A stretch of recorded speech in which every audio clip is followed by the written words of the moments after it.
मोदी सरकार के द्वारा जब से यूजीसी बिल लाया गया है ना, तब से समाज में एक गहरा विभाजन साफ दिखाई दे रहा है।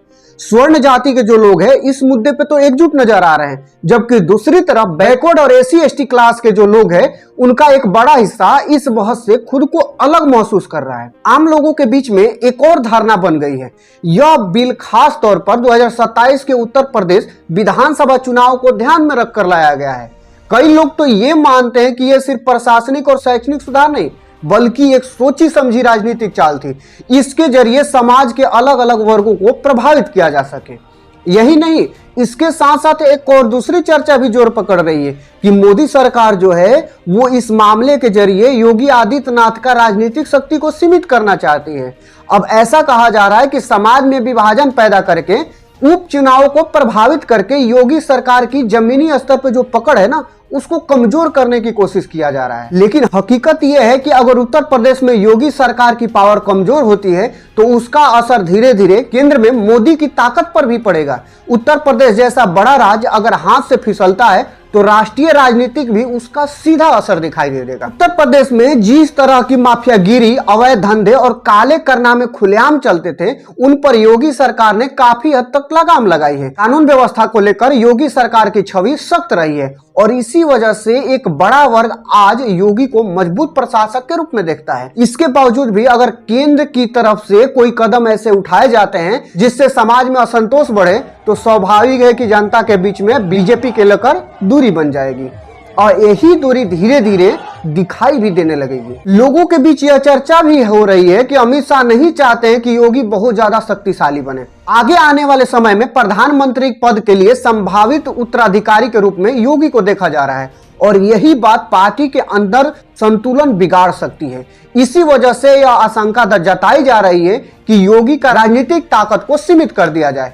इस तरह के कानून को आगे बढ़ाया जाएगा। जो योगी के फॉलोअर्स हैं वो धीरे धीरे इनसे दूरी बना लेंगे। हालांकि यह सब राजनीतिक अटकलें हैं जिसकी सच्चाई समय के साथ पूरी तरह से सामने आ जाएगी। 2027 का चुनाव किस दिशा में जाएगा और यूजीसी बिल जैसे मुद्दे उस पर कितना असर डालेंगे, यह कहना अभी मुश्किल है। लेकिन यह भी एक सच्चाई है कि सुप्रीम कोर्ट ने यूजीसी बिल को यह कहते हुए रद्द कर दिया कि इससे समाज में विभाजन पैदा हो रहा है। लेकिन इसके बावजूद आज भी एसी एसटी की और कुछ अन्य वर्गों के लोग इस बिल के समर्थक में प्रदर्शन करते मिल रहे हैं। दिल्ली में लेफ्ट से जुड़े कई संगठन लगातार हंगामा कर रहे हैं और इस मुद्दे को जिंदा रखने की कोशिश कर रहे हैं। सबसे बड़ा सवाल यहीं पे आता है कि जब यह बिल स्कूल, कॉलेज और यूनिवर्सिटी से जुड़ा था तो इसमें लेफ्टिस्ट संगठनों की इतनी सक्रियता क्यों दिखाई रही है। लेफ्ट अब एक ऐसा राजनीतिक औजार बन चुका है जिसे मोदी सरकार के विरुद्ध में कोई भी मुद्दा मिल जाए तो वो उसे बड़ा आंदोलन के रूप में देने की कोशिश करते हैं। इस पूरे मामले में यह भी कहा जा रहा है कि मोदी सरकार ने अनजाने में ही अपने पैरों पर कुल्हाड़ी मार ली है। बीजेपी के वे समर्थक जिनका पार्टी से सीधा राजनीतिक जुड़ाव तो नहीं था, लेकिन फिर भी वह हिंदुत्व के कारण, क्योंकि बीजेपी हिंदुत्व का सपोर्ट करती है, इसीलिए वो लोग बीजेपी को समर्थन करते थे।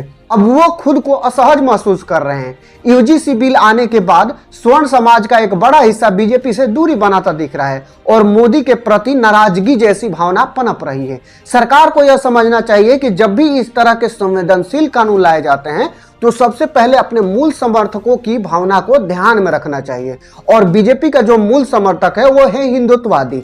बिना समर्थकों के ना तो पार्टी चल सकती है और न ही सत्ता में लंबे समय तक टिका जा सकता है। यह ध्यान देने वाली बात है कि विपक्ष और लेफ्टिस्ट का नेटवर्क इतना मजबूत है कि वह किसी भी छोटे मुद्दे को बड़ा बनाकर देश में पेश करने में सक्षम है। यही वजह है कि यूजीसी बिल को लेकर इतना माहौल तेजी से बिगाड़ा गया कि मोदी सरकार को सोचने का मौका नहीं मिला। अब सवाल यह है कि योगी आदित्यनाथ इस पूरे मामले में क्या रुख अपनाते हैं। योगी ने पहले भी कई ऐसे बयान दिए हैं जिसमें यह संकेत मिलता है कि वह इस बिल को लेकर पूरी तरह से सहज नहीं थे। कहा जाता है कि योगी ने करीब 2 दर्जन ऐसे बयान दिए हैं जिससे यह साफ झलकता है कि वह इस कानून के पक्ष में नहीं थे, लेकिन पार्टी अनुशासन के चलते वह खुलकर सामने नहीं आ पाए। बीजेपी के भीतर भी स्वर्ण समाज से जुड़े नेता खुलकर विरोध नहीं कर रहे थे, लेकिन अंदर खाने सरकार पर दबाव लगातार बनाया जा रहा था। लोगों का मानना यह था कि इस तरह के कानून से आम जनता को भारी परेशानी हो सकती है। पहले से भी SC/ST एक्ट को लेकर यह धारणा बनी हुई है कि उसका कई बार गलत इस्तेमाल किया जाता है और निर्दोष लोग को फंसाया जाता है। यूजीसी में अगर झूठे आरोप लगाने वालों के खिलाफ कार्रवाई का प्रावधान कमजोर किया जाता है तो इससे किसी को भी झूठे केस में फंसाना आसान हो सकता है। इसी आशंका के चलते स्वर्ण समाज का एक बड़ा हिस्सा इसके विरोध में खड़ा हो गया। बीजेपी का राजनीतिक हमेशा से ही केंद्र पर आधारित रहती है। जब भी कोई क्षेत्रीय नेता केंद्रीय नेतृत्व से ज्यादा ताकतवर होने लगता है तो उसकी शक्तियों को धीरे धीरे सीमित करने की कोशिश की जाती है। केंद्र अपने हिसाब से सत्ता संतुलन बनाए रखना चाहता है और मौजूदा रिपोर्ट और राजनीतिक गणनाएं यह संकेत दे रही है कि योगी के समर्थक अभी भी उनके साथ हैं। नाराजगी मुख्य रूप से मोदी और केंद्रीय नेतृत्व से है, न कि योगी से। इसी फर्क को समझना आगे आने वाले चुनाव के लिहाज से बेहद जरूरी है। यूजीसी बिल के चलते बीजेपी और मोदी को नुकसान होने की संभावना इसीलिए भी बढ़ गई है क्योंकि इसी दौरान एपस्टीन फाइल में मोदी का नाम आने की चर्चा भी आई है।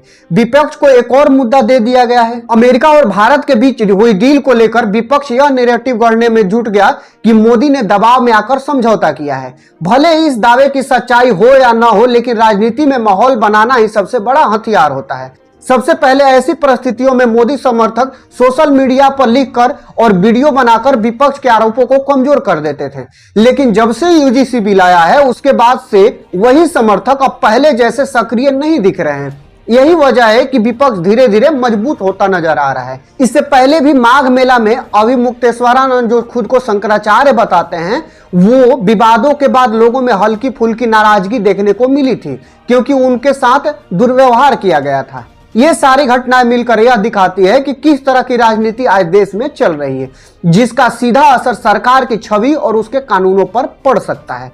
आप क्या सोचते हैं कि क्या सच में मोदी और अमित शाह योगी के नेतृत्व को कमजोर करने की कोशिश कर रहे हैं या फिर इसके पीछे कोई और वजह हो सकती है? कमेंट बॉक्स में अपनी राय जरूर दीजिए। वीडियो पसंद आए तो वीडियो को एक लाइक कीजिए, चैनल को सब्सक्राइब कीजिए। मिलते हैं अगले वीडियो में, तब तक के लिए धन्यवाद।